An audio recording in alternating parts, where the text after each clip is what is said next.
여러분 안녕하십니까? 네. 이번에 손해사정사 1차 시험 대비 손해사정 이론 강의를 맡은 조수길 손해사정사라고 합니다. 반갑습니다. 네. 일단 제 소개를 간단히 드리면요. 2003년도부터 현재까지 지금 손해사정사업을 지금 하고 있고요. 2003년 11월 25일 날 제가 입사를 했습니다. 지금 이제 제 그 프로필에 보시면 하나손해보험에 이렇게 입사를 했다라고 되어 있는데, 아시겠지만 2003년도 11월 달에 2003년도에는 하나손해보험이 없었어요. 예.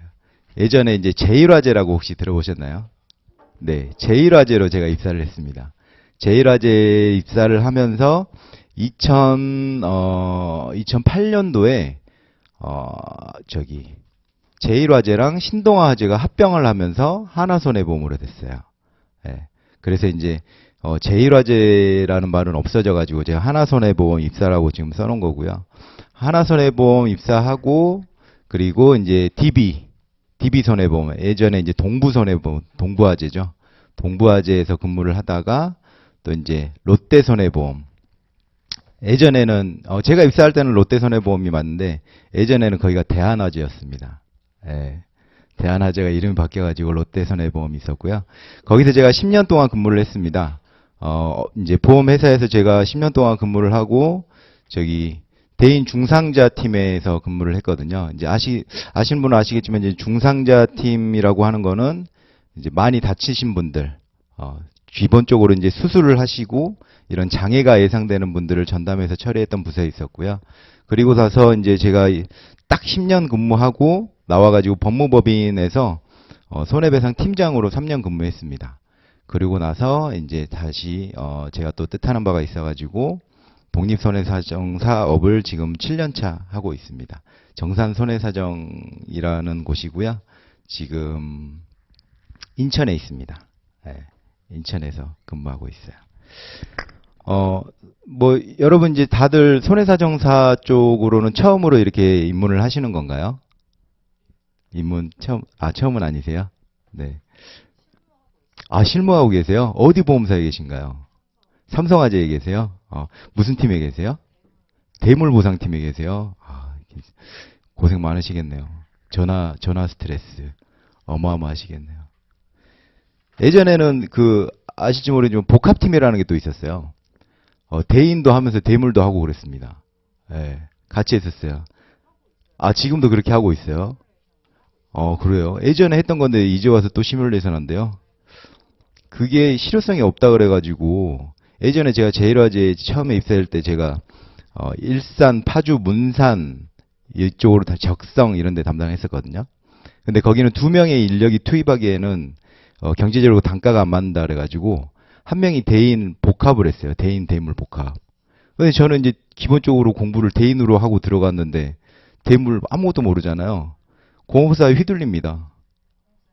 예, 공업사에 휘둘려요. 모르니까 이게 파샬이 뭐고 막 이렇게 그런 용어들이 있거든요. 그네들이 쓰는 용어. 근데 그 용어를 모르니까 아세이 막 이런 단어들이 나와요. 근데 그런 단어를 모르니까 그냥 이거는 맞는 거야라고 해서 이제 끌려가더라고. 그래서 이게 손해사정을 제대로 하지 못한다라고 해가지고 없어졌죠.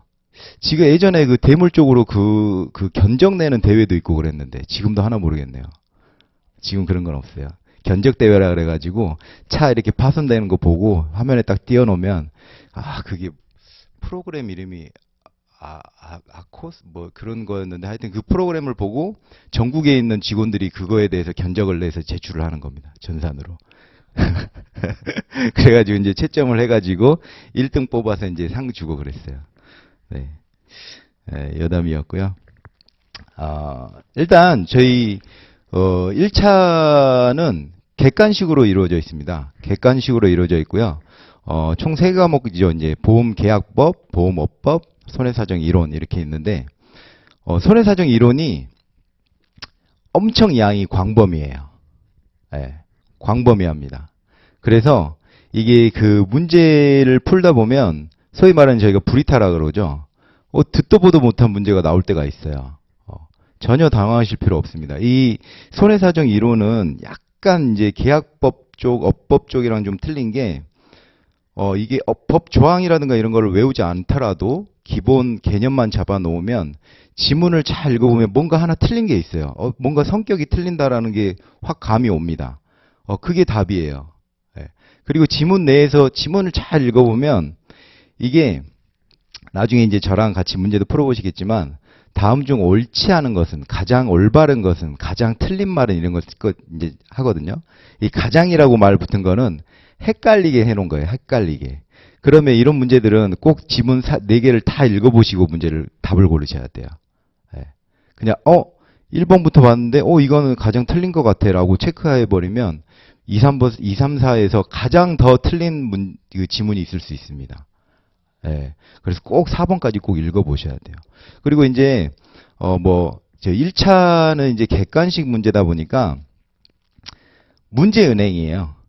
문제은행식입니다. 그래서 이제 이제 다른 수업도 마찬가지겠지만 저희 손해사정 이론 쪽은 수업 방식을 저랑 정독하면서 밑줄 그어가면서 이렇게 같이 책 한번 읽어보고요. 큰 장이 끝날 때마다 저랑 평가 문제 풀어볼 겁니다. 근데 이제 교재에는 평가 문제가 나와 있질 않아요. 그 이유는 저랑 이렇게 같이 끝까지 가자고. 이 교재에 이제 문제까지 실어드리면 교재 밖에 안 나오실까봐.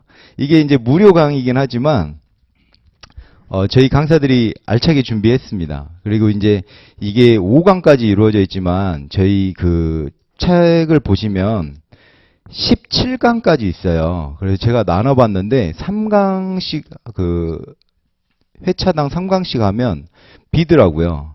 그래서 저희가 그 강사끼리 이제 논의를 한 게, 보강을 할 겁니다. 예, 보강을 해서 어떻게든 17강까지 다 채우고 평가 문제 할 거고요. 그리고 이제 그 1차 시험 바로 직전 또는 이제 계속 이렇게 이 기본 강의가 끝난 다음에 문제풀이 강의도 저희가 특강으로 또 준비를 하고 있으니까요. 또 많은 이렇게 또 참여해 주시고요. 그러면 한번 들어가 볼까요? 어떤 한번 내용인지. 자, 제 1장입니다. 보험제도 기초이론에서 손해보험의 기본 원칙을 볼 거예요. 혹시 우리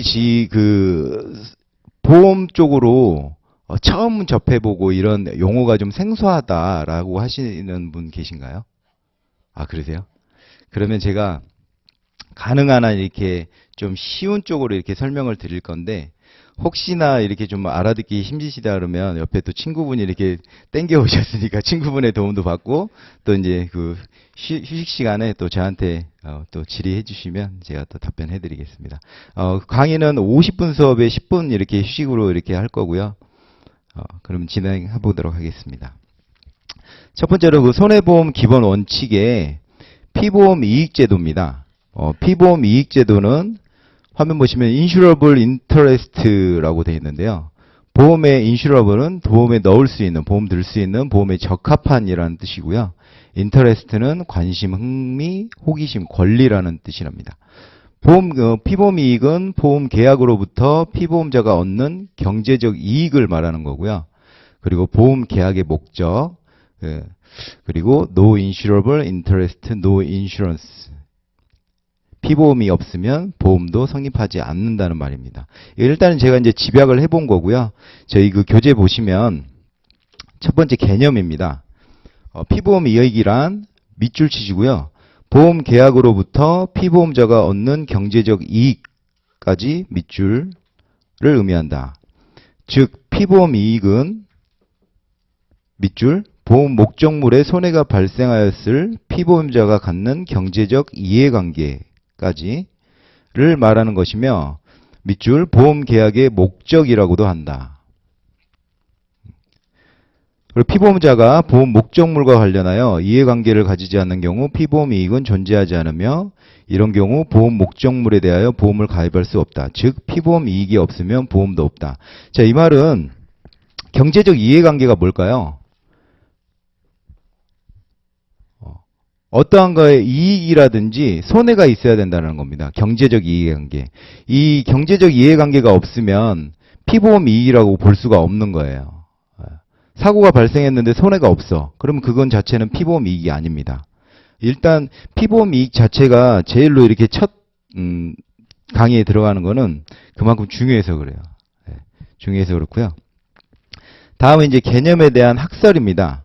학설은 크게 이제 뭐 중요하진 않는데 일단 이름에서 피보험 이익제도라는 게 긍정설, 관계설과 이익설이 있는데 이 자체로만 보더라도 이익설이 통설이라는 걸 알 수 있고, 자, 피보험 이익의 개념에 관해 크게 관계설과 이익설로 나눌 수 있다. 관계설은 피보험 이익은 피보험자가 일정한 목적에 대하여 보험 사고가 발생하면 손해를 입게 되는 경우에 피보험자와 그 목적과의 관계라고 하는 주장으로 순환 논법적 설명이라는 비판을 받고 있다. 이익설은 보험 사고가 발생하면 피보험자에게 재산적 손실을 일으키는 관계가 있기 때문에 사고가 발생하지 아니하는 동안에 그 피보험자가 경제적 이익을 가진다고 할 수 있으며 피보험 이익은 바로 이 경우에 피보험자가 보험의 목적에 대하여 가지는 이익 또는 가치라고 한다. 자, 세 번째로 요건입니다. 자, 화면 잠깐 보고 넘어갈게요. 이제 요약을 하고 넘어간 거라서요. 피보험 이익제도 피보험 이익의 요건입니다. 이게 지금 빨간 글씨로 되어 있는 건데 지금 화면이 지금 녹색이어가지고 경적확이라고. 네, 사진 찍으세요. 네네. 이거 PPT 아마 올라갈 겁니다. 저희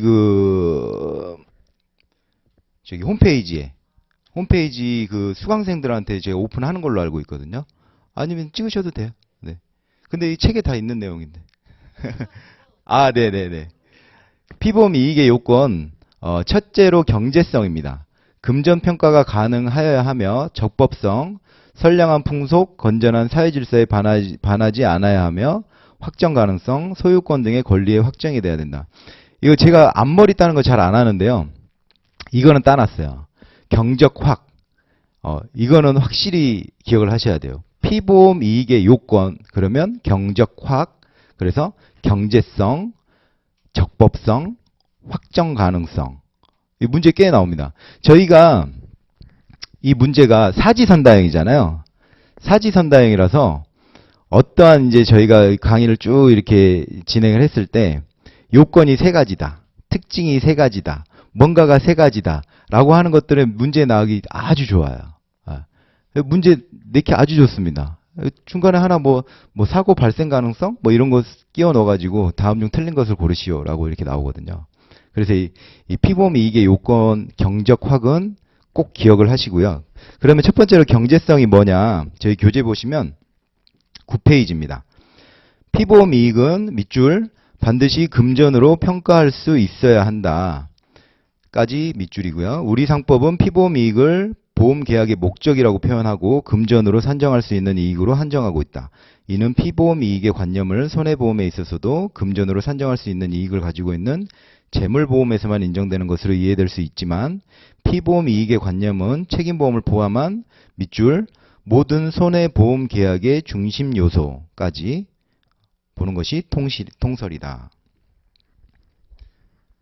그리고 두 번째 적법성이 뭐냐? 말 그대로 적법해야 된다는 거예요. 법에 어긋나면 안 된다는 겁니다. 그 보험 계약을 통해 밑줄 담보하고자 하는 이해관계는 선량한 풍속, 건전한 사회질서에 반하지 않아야까지 한다. 불법 무기, 마약 등을 운송하는 위험을 보험으로 담보해서는 아니 되고 불법 도박장 등을 재물보험의 담보 목적물로 하는 보험계약 등은 피보험 이익 요건을 결격하는 계약으로 무효가 된다. 세 번째로 확정 가능성입니다. 피보험 이익은 보험 계약 당시 확정될 필요는 없지만 밑줄 최소 손해 발생 시점에는 그 보유 여부가 확정 가능하여야 한다까지. 따라서 특정 재물을 구매하려는 단계에서 설령 아직 소유권 등 관련 재산권을 보유하지 않았다고 하더라도 보험 계약을 체결하는 것은 가능하다. 그러나 밑줄 그 목적물의 손해가 발생할 당시에는 관련 권리가 존재하여야 하는 것이다까지. 그렇지 않으면 피보험 이익의 결격 사유로 보상받지 못하게 된다. 이 경적확은 확실히 이해하고 가셔야 됩니다. 경제성, 그리고 적법성, 확정 가능성. 확정 가능성에 대해서 약간 헷갈릴 수 있는데요. 말 그대로 그거예요. 예를 들어서 제가 어떤 전세권을 가지고 있다. 이 전세권이 사고가 나기 전까지는 제가 웬만하면 판사를 잘 안 하는데 이유를 아시겠지만 제 글씨를 못 씁니다.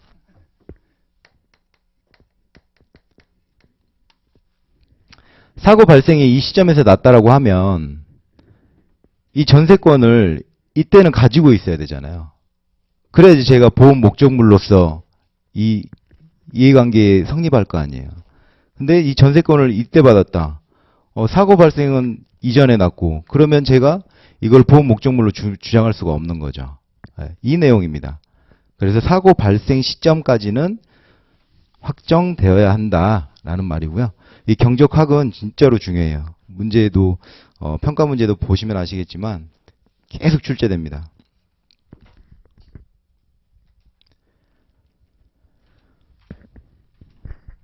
자, 피보험 이익의 기능 보겠습니다. 교재고요. 첫 번째로 도박화를 방지할 수 있습니다. 누구도 자신의 밑줄 피보험 이익 이상의 손해에 대해서 보상받을 수 없다.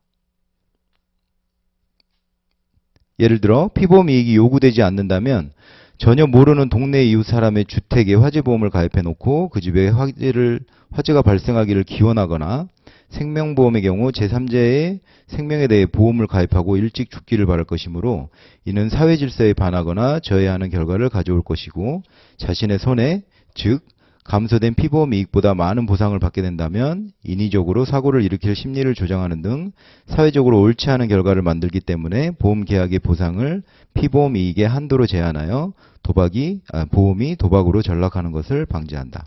두 번째 기능으로는 보험 계약의 개별화입니다.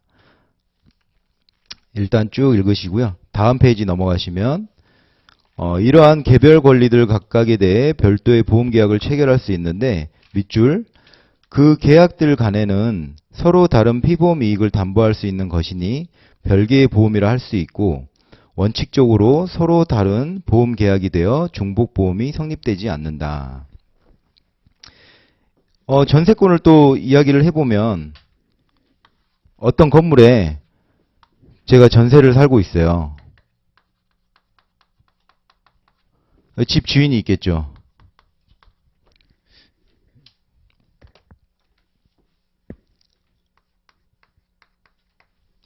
이 건물 자체를 피보험 이익으로 본다라고 하면 이 전세를 사는 사람들은 전세권에 대해서 피보험 이익을 담보하는 거잖아요. 이 집주인은 내 집 자체고. 그래서 피보험 이익이 이렇게 서로 간에 중복될 수 있지만 집주인은 피보험 이익을 집 자체로 보는 거고 이 전세들을 사는 사람은 이 전세권을 피보험 이익으로 보고 이렇게 계약을 한다라는 겁니다. 그래서 이 하나의 이 피보험 이익에 여러 가지 보험 계약이 들어갈 수 있지만 각각의 개별적으로 본다는 거예요. 이 계약 자체를. 이 내용이고요. 이 중복보험에 대해서 좀 이제 모르실 수 있는데 중복보험은 또 뒤에 나오거든요. 제가 그 뒤에서 또 자세히 또 설명해 드리겠습니다. 세 번째 기능으로 보상 책임의 한정입니다. 밑줄 피보험 이익은 보험자의 법률상 보상 책임의 최고액이 된다까지. 피보험자는 자신이 피보험 이익 이상의 손실을 입을 수는 없는 것이기 때문에 가령 하나의 건물을 공동 소유하고 있는 상황에서 화재 사고 등 보험 사고가 발생한 경우 그에 대한 보험금은 공동 소유 비율에 따라 지급되는 것이다. 다섯 번째로 피보험 이익의 지위에 대한 견해입니다. 첫 번째 절대설과 상대설이 있는데요. 한번 읽어보시고요. 밑에 보시면 하지만 피보험 이익은 손해보험 계약의 중심 요소로서 지금 제가 읽는 걸 밑줄 치시는 거예요. 피보험 이익은 손해보험 계약의 중심 요소로서 절대적인 지위를 차지한다는 절대설이 통설이다. 맨 처음에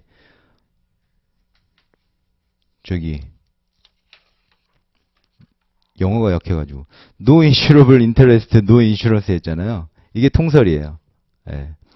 피보험 이익이 없으면 보험 계약도 성립하지 않는다는 겁니다.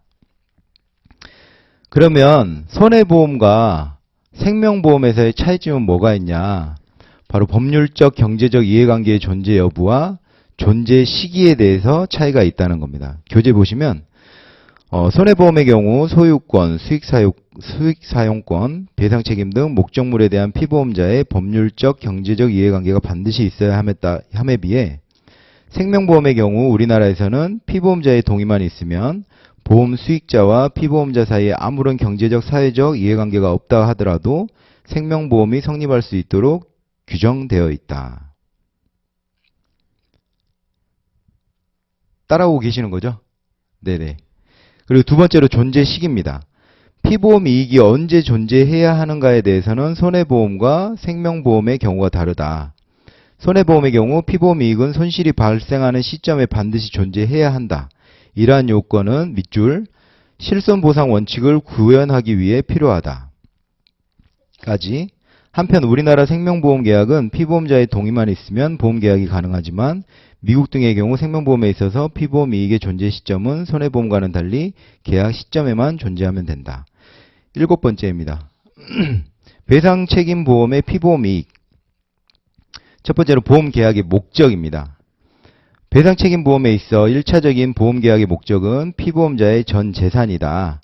제3자의 청구에 대한 방어를 위하여 지출한 방어 비용은 배상 책임을 지지 않는 경우에도 보험 계약의 목적에 포함된다.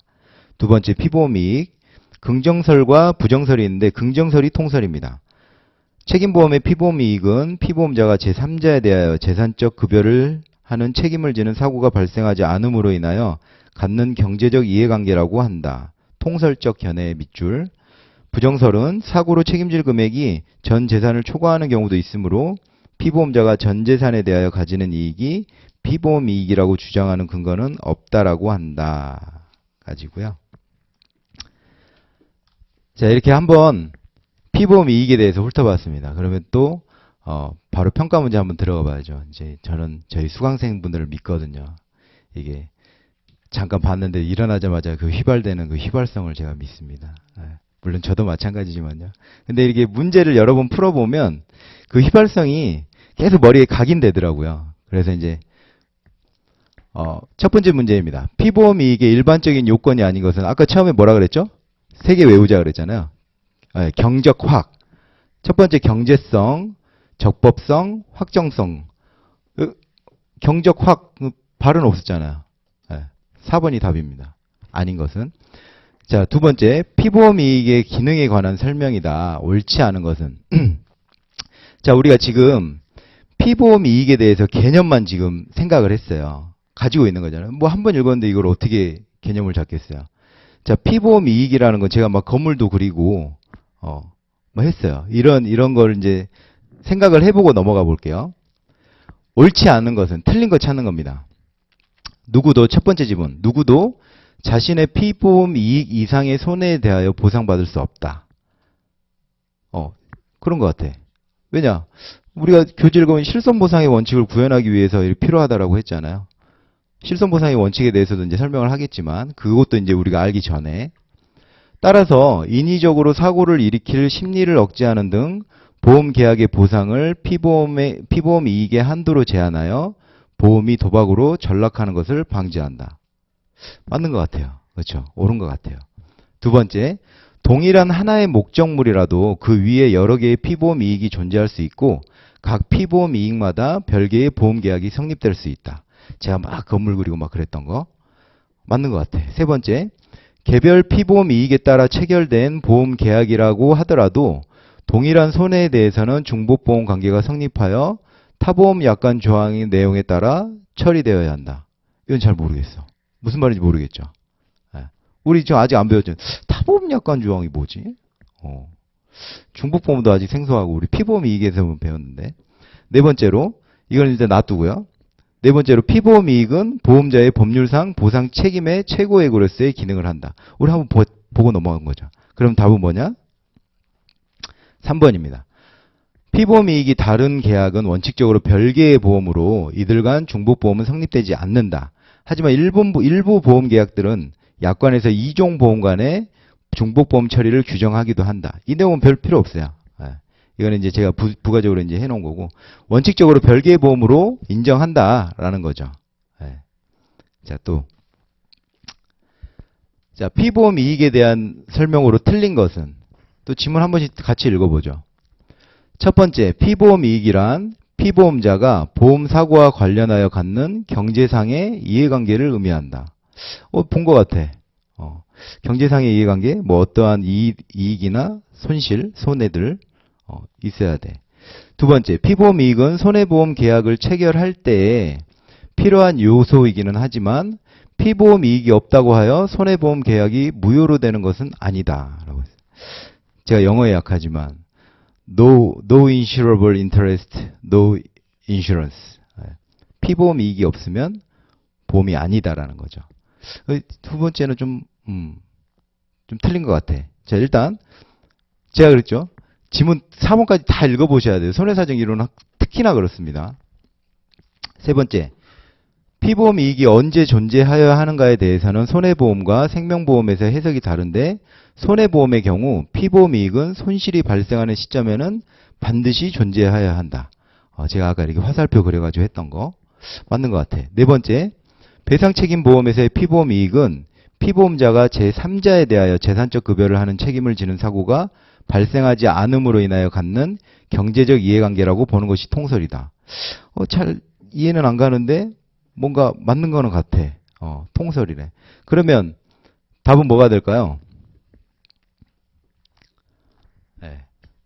No insurable interest, no insurance.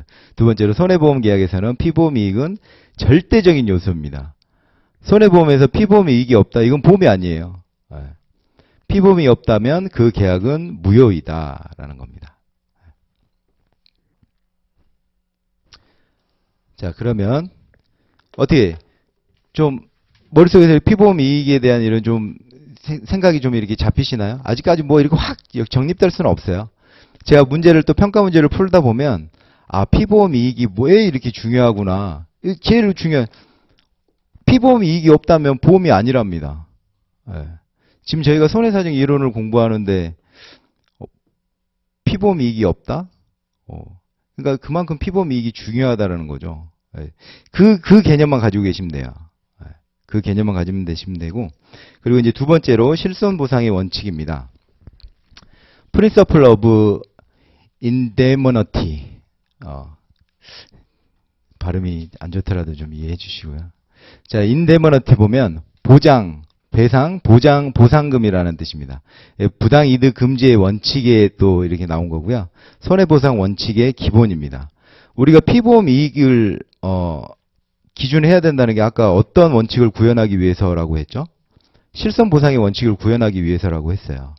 그러면 실손보상의 원칙이 뭐냐? 자, 그 의의입니다. 말 그대로 실손보상. 우리가 들어보면 실제 발생한 손해를 보상해준다는 원칙이라는 거잖아요. 그냥 이렇게 문구만 봤을 때. 그러면 그 의의가 실제로 발생한 손해만큼 그 손해를 보전시켜주는 것. 취지. 피보험자의 경제력을 유지해주고 보험 계약의 도박화를 방지한다. 만약에 내가 발생한 손해보다 더 그 금액을 보험금으로 더 받을 수 있다라고 하면 저 같아도 사고를 더 내고 다니겠죠. 그만큼 이익을 받을 수가 있는데. 그리고 저희가 일단은 보험은 뭐 다들 이제 기본적으로 지식이 있으시겠지만 보험은 누구를 위한 건가요? 예를 들어서 우리가 배상 책임을 본다라고 하면 보험은 피해자를 위한 것일까요? 피보험자를 위한 것일까요? 보험 자체는 보험자? 피보험자? 네, 피보험자입니다. 왜냐? 피보험자의 경제력을 유지하기 위해서 내가 그 위험을 담보로 보험회사에 보험료를 내면서 그 위험을 전가시켜서 내가 혹시나 사고가 나면 내가 경제력으로 손실이 발생할 수 있으니까 내 경제력 손실을 유지해줘 라고 해서 피보험자를 위해서 드는 거예요. 피해자를 위해서 드는 거 아닙니다. 전체적으로 넓게 봤을 때 피해자를 보호하는 제도일 뿐이지 실질적으로는 피보험자를 위해서 존재하는 제도예요. 그래서 그 취지는 다시 한번 피보험자의 경제력 유지와 보험 계약의 도박화를 방지하고요. 저희 교재 한번 볼게요. 12페이지입니다. 실손보상의 원칙, 실손보상의 의, 개념, 실손보상이란 밑줄, 실제로 발생한 손해만큼 그 손해를 보전시켜주는 것까지 말한다. 그리하여 손해를 입은 피보험자가 밑줄, 손해 발생 이전의 상태로 회복할 수 있도록 보험금을 지급까지 하여 한다는 손해보상, 손해보험 보상 원칙의 근간이 되는 개념이다. 취지, 손해보험이 실손보상 원칙을 채택한 근본 취지는 사고로부터 밑줄, 피보험자의 경제력을 유지까지 하고 밑줄, 보험계약의 도박화를 방지하기 위하는 데 있다. 법적 근거입니다. 같이 이렇게 보고 저희 화면 보시면요. 상법에 규정되어 있어요. 법적 근거로. 상법 제667조 상실이익 등의 불산입. 보험사고로 인하여 상실된 피보험자가 얻을 이익이나 보수는 당사자 간에 다른 약정이 없으면 보험자가 보상할 손해액에 산입하지 아니해야 한다. 이거 외우실 필요 없습니다. 그냥 내용만 아시면 돼요. 이제 나중에 2차 제가 자동차 보험 이론을 맡아서 또 강의를 할 건데 제가 항상 그 수험생들한테 이야기하는 거 있어요. 이제 2차는 저희 주관식이잖아요. 쭉 이제 주관식을 쓰는데 주관식에 대해서 이제 그 제목을 잡을 때 의취요법 위입비라 해가지고 의, 취지, 요건, 법적 근거, 뭐 비교 효과, 뭐 위반의 뭐 근거 뭐 이렇게 이제 그 제가 제목을 잡으라고 이야기를 해주는데 특히나 이제 주의해야 될 게 법적 근거에 대해서 쓸 때 이거를 완전히 다 알지 못하면 쓰지 말라고 합니다. 그럼 틀린 거예요. 예를 들어서 이게 좀 헷갈려요. 상법 제668조라고 쓰고 이 내용을 썼다 그러면 틀립니다. 그래서 아예 그 법적 근거에 대해서 잘 모르겠다라고 하면 그냥 몇 전지도 쓰지 말고 그냥 제목 쓰고 이러한 내용들이 있다까지만 써주면 되지. 뭐 상법 제668조에서는 상실이익 등의 불산임이 있고 막 그럼 틀려요. 나중에 이제 2차에서 다시 한번 말씀드리겠고요. 상법 제667조에 상실이익 등의 불산임 이렇게 규정이 되어 있고요. 상법 제676조의 손해액의 산정 기준 첫 번째 1항에 보험자가 보상할 손해액은 그 손해가 발생한 때와 곳의 가액에 의하여 산정한다. 그러나 당사자 간에 다른 약정이 있는 때에는 그 신품가액에 의하여 손해액을 산정할 수 있다. 2항 제1항의 손해액의 산정에 관한 비용은 보험자의 부담으로 한다. 이 내용이 뭐 기평가 보험, 뭐 그 제주달가 보험 뭐 이런 식으로 이제 또 나눠져 있는데요. 이 부분 또 뒤에서 다룰 겁니다. 그래서 이제 실손보상의 원칙을 법에서 근거하고 있구나라고 기억하시면 되시고요. 상법에서 상실이익 등의 불산입이라는 조항이 있네. 그리고 상법 제676조에서 손해액의 산정 기준으로 실손보상의 원칙을 구현하려고 법적 근거를 마련해놨구나 까지만 생각을 하시면 됩니다. 자, 실손보상의 원칙의 목적은 이득금지의 원칙입니다. 처음에 말씀드렸죠. 만약에 내가 어떤 손해가 발생을 했는데 내 손해액보다 더 보험금을 지급받을 수 있다라고 하면 그만큼 이득이 생기는 거잖아요. 이득금지의 원칙을 지키기 위한 거고요. 위험관리의 유도입니다. 이 부분은 또 이제 제가 나중에 또 말씀을 드릴게요. 그리고 또 적용은 피보험 이익의 존재 여부의 판단 그리고 지급 보험금의 산정에 있어 적용을 하고 있습니다. 우리 저희 12페이지 실손보상 원칙의 목적 첫 번째로 밑줄 이득금지의 원칙 발생한 손해 범위에 한하여 보상하기 때문에 손해를 야기한 위험의 결과로 이득을 취할 여지가 없게 한다. 두 번째 위험관리 유도 여기도 밑줄 손해를 통하여 이득을 얻을 수 있다면 피보험자들이 공공연한 행동이나 부주의를 통해 손해를 발생시킬 유혹이 생길 것이다. 이로써 손해 발생 가능성이 증가하고 보험 요율이 상승하면 보험의 고유 기능이 상실될 수밖에 없는데 실제 손해만을 보상해 줌으로써 이를 방지할 수 있게 되는 것이다. 세 번째, 실손보상 원칙의 적용.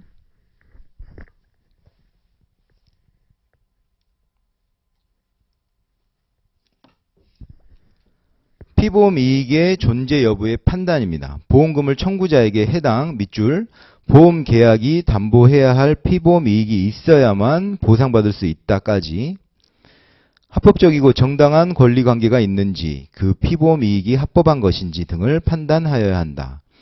이러한 판단은 체계적인 손해사정 이론 합습과 관련 법률 지식 등의 업무 소양이 있어야 가능하다. 단순히 약관 문구만으로 보상 업무 처리라는 업무 습관에서는 갖추기 어렵다. 두 번째로 지급보험금의 산정입니다. 피보험 이익이 있음이 확인되면 보험금을 지급하는데 이때 밑줄 지급보험금을 실제 손해를 보전하는 만큼 산정하여야 하는 것이다. 까지 보험 가액 및 실제 손해액의 산정, 중복보험, 분담금 산정 등 다양한 손해사정 요소가 적용되고 난 후 최종 지급보험금이 산출된다. 네 번째, 실손보상 원칙 구현을 위한 손해보험 제도입니다. 자, 첫 번째로 우리 피보험 이익이 있겠죠. 원칙 구현을 위해서 실손보상 원칙. 그리고 두 번째로 보험자 대위입니다. 보험자 대위는 뭐냐면 차량으로 예를 들어 설명을 드리면 우리 대물하시는 직원분들 계시는데 전선처리 했어요. 전선처리. 차량이 사고 나가지고 보험회사는 차를 이렇게 그립니다. 이게 차예요. 예를 들어 이 차를 자차를 전선처리를 했다. 대물이든 자차든 전선처리 했으면 이 잔존물을 보험회사가 인수합니다. 보험사가 인수해가요. 이게 보험자 대위예요. 내가 다 줬잖아. 그거 나 줘 이거예요. 예를 들어서 내가 어떤 분의 노트북을 제가 파손시켰어요. 그러면 이 노트북이 얼마야? 뭐 100만 원이야? 그럼 내가 100만 원 줄게. 이거 나 줘. 이렇게 하는 게 대위라고 하는 거예요. 그게 보험 또 나중에 다룰 거예요. 그냥 개념만 잡고 오늘은 또 처음이라서 이렇게 교재도 오늘 받으셨잖아요. 개념만 잡고 또 넘어갈게요. 손해액의 시가주의입니다. 이 시가 뭐나요? 시가.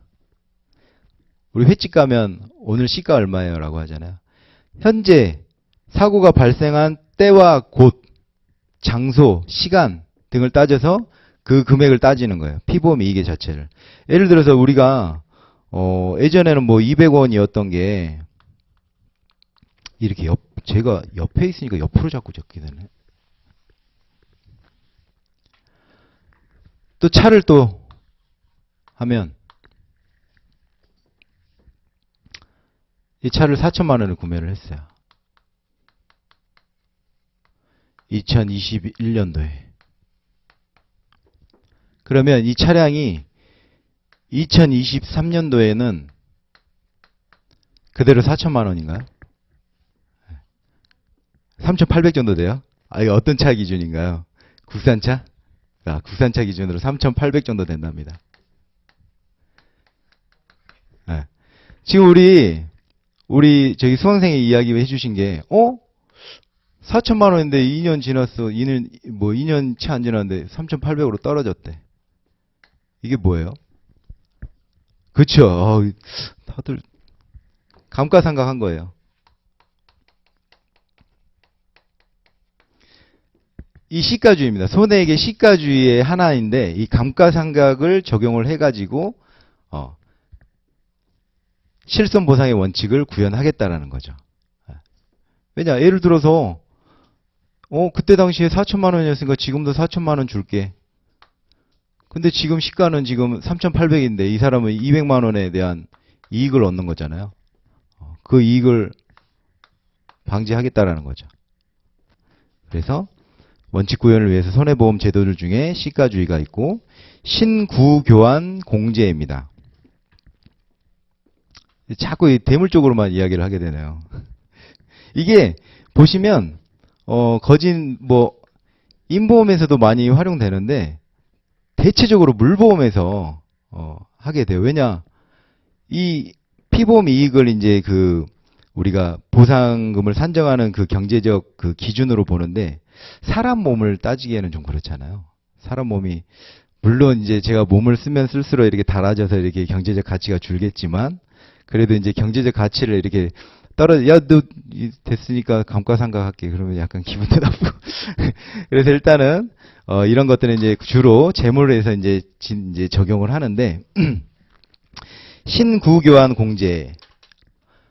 예를 들어서 자꾸 차량 쪽으로 이렇게 하니까 제가 자꾸 질문을 드리니까 죄송하니까 어떤 공장에 큰 엔진이 있어요. 엔진이 있는데 이 엔진이 파손됐어요. 어떠한 사고로. 이제 이 기업보험이라든가 이 재물보험을 들어놨어. 그러면 보험회사에서 보니까 어떤 뭐 터보라든지 뭐 어떤 뭐 벨트라든지 이런 게 사고 이제 끊어져 가지고 그런 거네. 벨트를 교환을 했어. 이 사람은 이 벨트를 또 교환함에 있어서 이익을 본 거잖아요. 네. 그러면 그 부분만큼도 깐다는 거예요. 깐다라는 표현 씁니다. 네. 그걸 이제 보험회사는 용어로 공제하겠다라고 이제 쓰는 거죠. 이 내용이고요. 타보험 약관 조항은 뭐냐면 뒤에서 자세히 또 설명을 할 건데 제가 누차 말씀드리지만 개념만 잡고 넘어갈게요.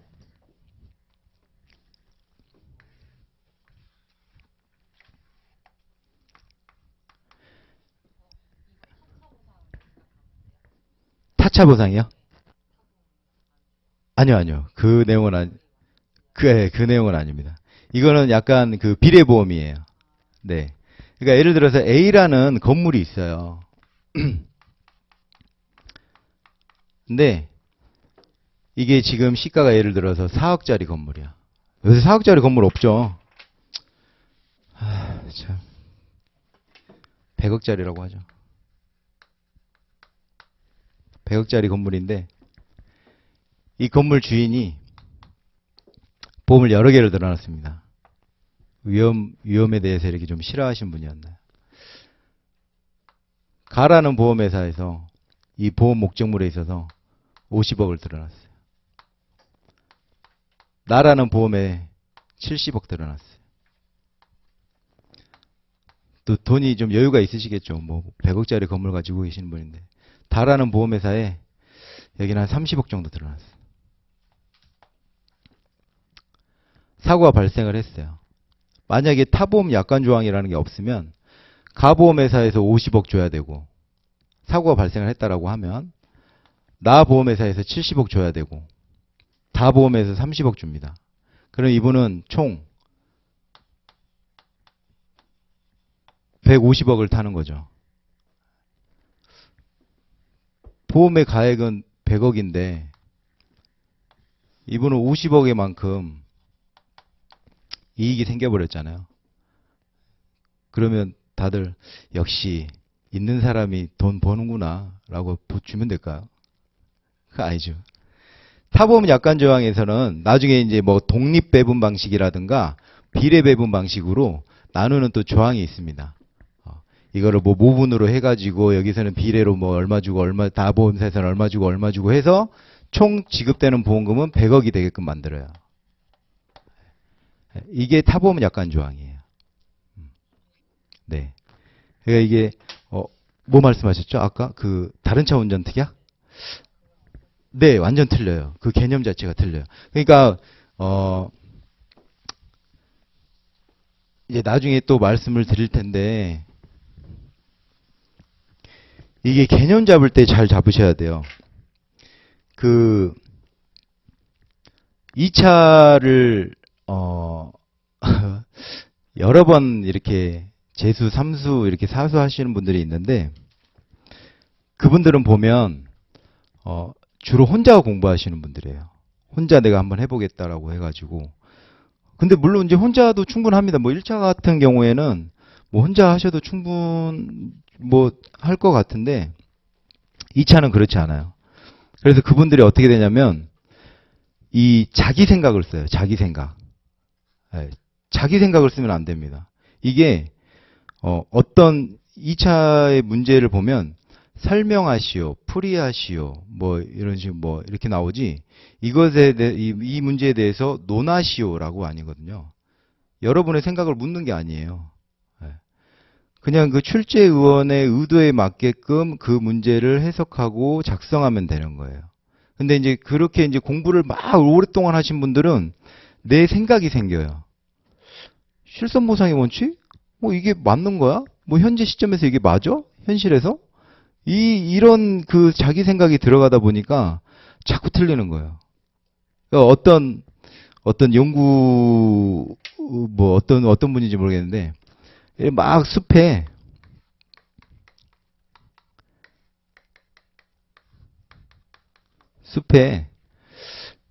50명인가를 이제 한 사람씩 세웠겠죠? 나침반 없이 계속 직진해서 가라고 했대요. 직진해서 한번 가봐라. 어디만큼 가는지. 50명 중에 뭐 대부분이겠죠. 대부분이 반경 200m 안을 벗어나지를 못하더랍니다. 다시 제자리로 오더래요. 제가 말씀드리고 하는 거는 나침반 같은 길잡이가 있어야 돼요. 그래서 강사 잘 만나셔야 됩니다. 이렇게 하면서 이렇게 막 자기 생각을 이야기하고 막 이렇게 하면 그분의 생각을 또 적게 되거든요. 그것도 또 답이 아니에요. 그거는 만약에 그 강사분이 시험 출제위원으로 들어가면 100점짜리겠죠. 물론 우리 1차에서는 어찌됐든 답이 정해져 있으니까 그럴 가능성은 별로 없는데 2차에서는 그렇습니다. 자, 타보험 약관조항 그렇고요. 우리 책 한번 보고 갈까요? 자, 13페이지 실손보상 원칙 구현을 위한 손해보험 제도 첫 번째 피보험 이익제도 피보험 이익이 없으면 보험금 청구권이 부정되고 지급보험금도 피보험 이익의 범위를 초과하지 않도록 함으로써 그 어떤 제도보다 실손보상 원칙 구현에 필요하다고 할 수 있다. 두 번째, 보험자 대위. 잔존물의 매각 또는 가해자에 대한 손해배상 청구권 행사 등으로부터 피보험자가 이중의 이득을 얻지 못하도록 보험자가 그러한 권리를 모두 넘겨받는 제도이다. 따라서 보험금 이외에 취득 가능한 각종 이익을 배제함으로써 실손보상에 충실하게 된다.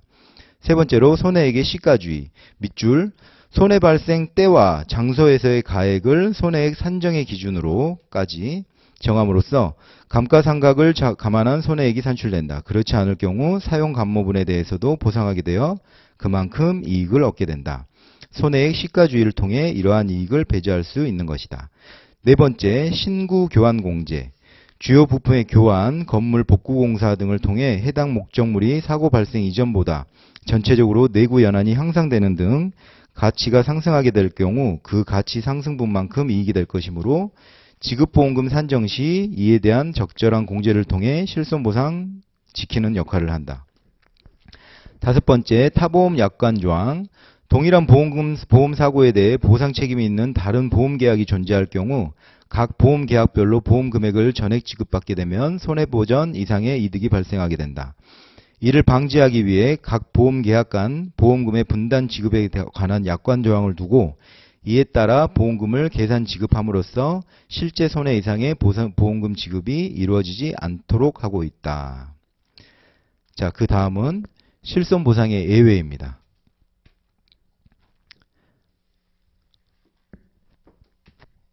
여기까지만 하고 쉴게요. 네. 실손보상 예외로 첫 번째로 재조달가보험, 신가보험, 기평가보험, 정액보험이 있습니다. 자, 우리가 아까 시가로 했잖아요. 시가. 그래서 실손보상에 대한 원칙 구현.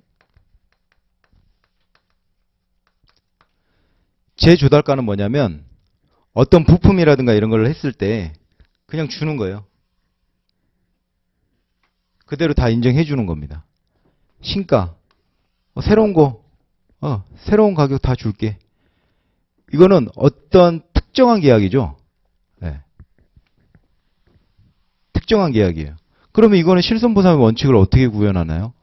이거는 실손보상의 원칙을 구현하려고 만든 계약 자체가 아닙니다. 네.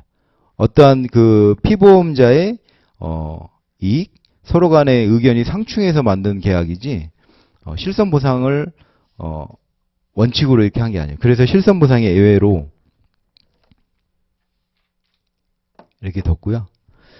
자, 잠시 14페이지 보면 재조달가 보험, 즉 신가보험이라고도 하고요. 시가가 아니라 재조달가 기준으로 손해보상 밑줄 시가가 아니라 재조달가 기준으로까지 손해보상하는 보험계약을 재조달가 보험 또는 신가보험이라 한다.